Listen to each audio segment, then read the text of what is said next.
to Wealth Prescription Weekly. In today's episode, Is Your Mortgage Really Debt? Rethink Your Wealth Strategy. We'll explore some powerful mortgage strategies for medical professionals who want financial freedom and long-term wealth building. I'll share mortgage tips, debt management insights, and physician finance strategies, plus some home buying tips and mortgage optimization methods to help you with some smart investing. We'll also break down good debt versus bad debt so you can improve your financial planning and make your mortgage work for you. So I encourage you to stick around because there's some concepts towards the end that you may not have thought about. Buying a home is a significant milestone, and for most people, it involves taking on a mortgage. So this leads to a critical question. Is my mortgage really debt? On the surface, a mortgage seems like any other debt, but it really holds some unique properties that set it apart from car loans, credit cards, and other financial obligations. In this episode, we're going to dive deep into what makes a mortgage different, how it functions as an investment, and why it might not be fair to label it as just another debt. We're going to start with some basics, but I encourage you to stick around because there's some concepts here towards the end that you may not have thought about. What is a mortgage? At its core, a mortgage is a loan specifically used to purchase property. This can be a home, a piece of property, rental or commercial property, and if you borrow some money from a lender, you're agreeing to pay it back over time, usually 15 years, 30 years, with interest. Interest rates may determine the price of the house you can afford, even with a mortgage. So what does that mean? Well, the higher the interest rates, right, then it increases your monthly payment. And your monthly payment is determined by basically what you can pay, call it your salary, your income, whatever. So if the mortgage rates are high, which we know some of what's going on right now, mortgage rates are high, you may be limited on the home that you can buy, or you may end up having to put down more money just to get a lower payment that you can afford on a monthly basis. So the property itself serves as collateral.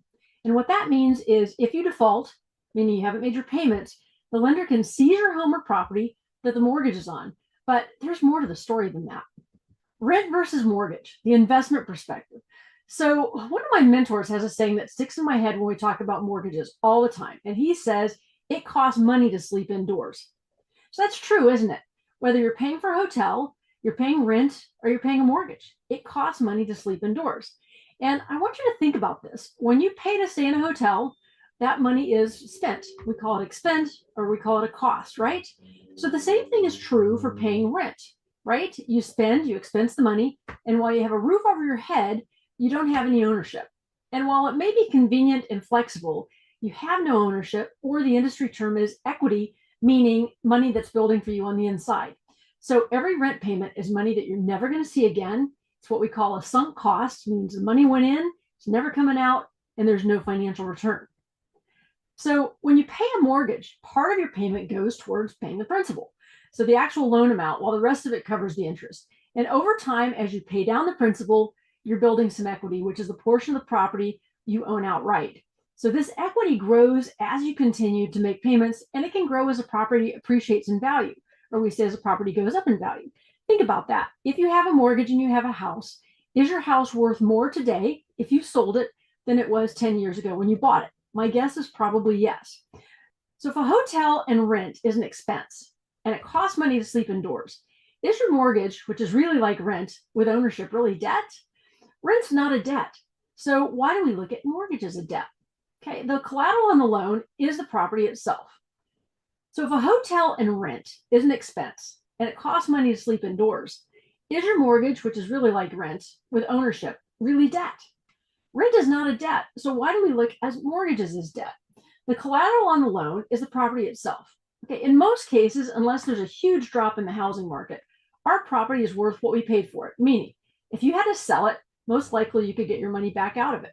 Debt, the way we know it, doesn't work that way. You've got credit card debt, that is debt. You can't really get your money back out of it. Your car loan has car as collateral, but if you turn it back in, I promise you're not going to get all your money back because they're depreciating the car the minute you drop off the lot, right? So think of other types of debt and can you get your money back out of it? So for your home, when you sell it, you can not only get your money back out of it. So if a hotel and rent is an expense and it costs money to sleep indoors, is your mortgage, which is really like rent with ownership, really debt? Rent is not a debt. So why do we look at mortgages as a debt? The collateral on the loan is the property itself. In most cases, unless there's a huge drop in the housing market, our property is worth what we paid for it or more. Meaning if you had to sell it, most likely you could get all your money back out of it. So debt, the way we know it, doesn't work that way. If you've got credit card debt, that debt, you really can't get your money back out of it. If you've got a car loan and you turn your car back in, you really can't get that money back out of it, because guess what? The minute you drive off the parking lot, they're depreciating the value and it's not worth as much as it was when you first purchased it. So think of other types of debt. Can you get your money back out of it? So for your home, when you sell it, you can get your money back out. And especially in the last 10 years, you can get it out with a profit. So that sounds more like an investment than a debt, doesn't it? Remember, it costs money to sleep indoors. Is how you do it an expense or an investment? This is why I don't look at a mortgage as debt. I have to pay a mortgage to sleep indoors. For me, I would rather do it as an investment and get some return versus it just being an expense. So tax benefits of home ownership. So homeowners often enjoy tax deductions on mortgage interest and property taxes, reducing their overall tax burden. And while a lot of us are complaining because when we're in states like New York and California, they've really limited what we can write off, we still get that deduction. So renters don't receive these benefits, making homeownership financially advantageous beyond mere just equity building and the appreciation on the property. So keep in mind that if your home is paid off, you no longer have this tax deduction. You've killed that golden goose, so to speak. So is my mortgage really debt? It's not as simple as you may have thought. While a mortgage is a loan, it's unique in its potential to build equity and appreciate in value, offering financial growth opportunities that traditional debt can't. So let's keep going now because we're getting to my favorite part. Okay, so we're going to talk about building equity and appreciation. Each mortgage payment increases your ownership stake in the home. This is a stark contrast to rent, where payments don't contribute to ownership. They don't contribute to anything. It's just like staying in a hotel long term. So essentially, paying a mortgage is like putting money into a savings account that grows over time. But here's the dark side that nobody's telling you, and I really want you to think about this. We've been taught that we should pay off our house and be debt free. But we just talked about the fact that this isn't a debt that we look at like a regular debt. So I get it that we don't have to worry about a house payment later in life, but here's a couple questions that I have for you. And I'm going to give you an example of a young couple in their mid-30s that came to me and as a referral. So we talked about where they were in their lives, what they were doing for saving for the future, and both were working. One was a medical professional and one was an IT engineer. So good cash flow. They're making a good amount of money. They're maxing out their 401ks at work. They're paying off credit cards monthly and making extra payments on their mortgage. So I said, So I asked them, are you in your forever house? And they said, no. And I said, well, what would make you move? And they said, having kids. And I said, okay, so when's that going to happen? And they laughed. I mean, leave it to a financial professional and ask them when they're going to start having kids. And they said, well, 2 to 5 years. And I said, okay, well, since you're making extra payments on your mortgage, are you going to be able to sell your house for a higher price because you put more money into it? Very quiet, dead silent. He comes back and he goes, no. And I said, okay, so are you making interest on the extra money that you're paying on the mortgage?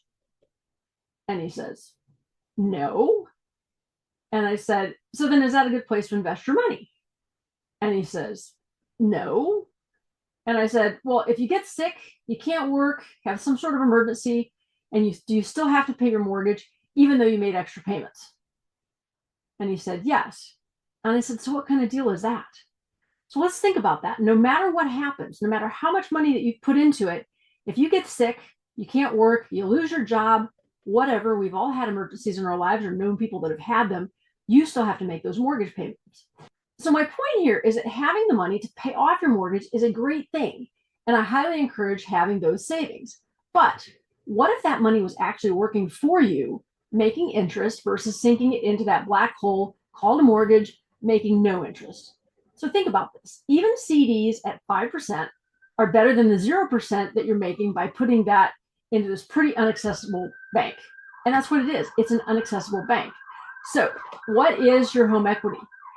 So this is your home equity, right? Look at that. I can hand it to you through the computer. Your home equity is just like that. It's not really a thing.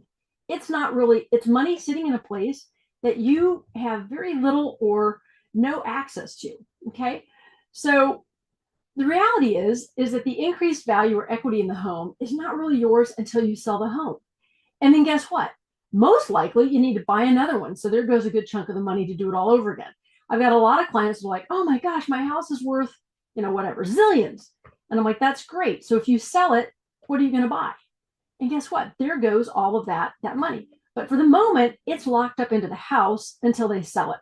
So again, your equity, it's just like a rubber piece of cash that it's a number on paper, but it's not really cash in the bank. I'd rather have cash in the bank. So the moral of this story is that when you dump extra money into your mortgage or pay it off, you've just created another qualified plan. So what do I mean? Well, just like your 401k, you have to qualify to take the money out of it or have access to the money. That's qualified plan. And while you may have access through a home equity loan, it's never all of your money, and you have to qualify for that loan too. So if you can't work, if you don't have the income, you lose a job, you get sick, whatever it is, you typically can't even get access to your own equity. Doesn't seem like a good place to put your money or have a bank. So what do? Well, I have a mortgage payment by choice, and I pay what's required to pay, and then I use any additional money that I have to invest and make money. So I look at it that if I have the money in my left pocket, if I've got all the money to pay off my house in my left pocket, but that money is making money, whether it's 5%, 7%, 10%, whatever it is, then I have the access to the capital, and I've got the ability, if I ever wanted to pay it off, I would pay it off. But remember, as soon as I pay it off, all that money is there locked forever until I sell my house. I hope that makes sense. Your equity isn't really something until you sell your house. Now, do I imagine myself selling my house anytime in the near future? No. So if I'm not selling my house in the near future, I don't want to dump my money into this black hole. Okay. So access to capital, you could learn one thing from today. Access to capital is king. You want access to your money. Remember that.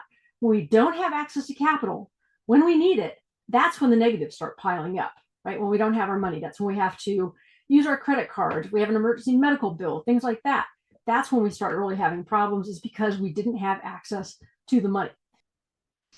You may not realize it, but today you got a second opinion on mortgages from me. We've talked a lot today about having access to capital. It's your money. This is all part of getting your money working for you and accumulating efficiently for a hard-earned retirement. While it may be hard or you don't want to think about it, I want you to look at your retirement as a destination. It is a destination. It's a place that you want to go. A lot of people feel like retirement is so far out and they're not sure exactly what to do now. But then what happens is, if you don't start planning for it now, you're going to end up working a lot longer than you planned on, or you're going to have to reduce your lifestyle for the things that you actually wanted at that point in your life. So you could push this off, or we could actually hop on a call and have a conversation about creating a safe, optimized strategy so that you can retire when you want on the terms that you want. Do you want the 6-hour train trip with 10 stops, or do you want the express train that gets you there in an hour? You wouldn't plan a trip around the world the week before you left, so don't do that with your retirement. It's actually the longest vacation of your life. On average, retirement is 22 years. So how do you plan a vacation like that? So think of this as a second opinion, just like you do in the medical world. Click the link and let's talk about it. And we'll see you next week.